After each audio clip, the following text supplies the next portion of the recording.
EPFO पर आया है बड़ा अपडेट। सुप्रीम कोर्ट ने सरकार को सैलरी बढ़ाने पर क्या आदेश दिया है, आपको बताते हैं।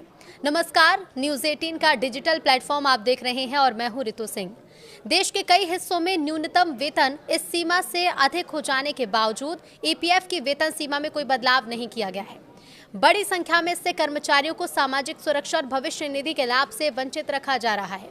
उच्चतम न्यायालय ने सोमवार को केंद्र सरकार को कर्मचारी भविष्य निधि यानी कि ईपीएफ योजना में वेतन सीमा के संशोधन पर 4 महीने के अंदर कोई भी निर्णय लेने का निर्देश दिया है।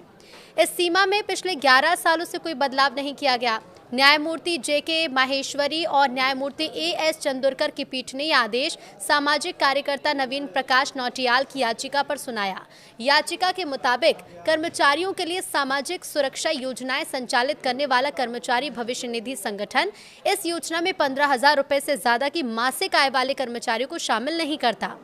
याचिकाकर्ता के वकील प्रणव सचदेवा और नेहा राठी ने अपनी दलील में कहा है कि देश के कई हिस्सों में न्यूनतम वेतन इस सीमा से अधिक हो जाने के बावजूद ईपीएफ की वेतन सीमा में कोई बदलाव नहीं किया गया। इससे बड़ी संख्या में कर्मचारियों को सामाजिक सुरक्षा और भविष्य निधि के लाभ से वंचित रखा जा रहा है।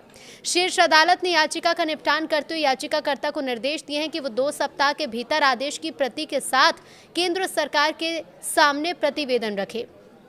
सरकार 4 महीने के भीतर इस बारे में कोई निर्णय ले। याचिका में यह तर्क दिया गया है कि पिछले 70 सालों में वेतन सीमा का पुनरीक्षण बहुत मनमाने ढंग से हुआ।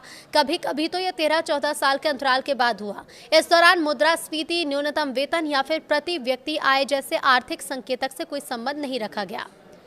याचिका के मुताबिक इस असंगत नीति के कारण ईपीएफ योजना के तहत पहले की तुलना में बहुत कम कर्मचारियों को इसका लाभ मिल रहा है। साल 2022 में ईपीएफओ की उप समिति ने वेतन सीमा बढ़ाने और अधिक कर्मचारियों को योजना में शामिल करने की सिफारिश की थी, जिसे केंद्रीय बोर्ड ने मंजूरी दे दी थी।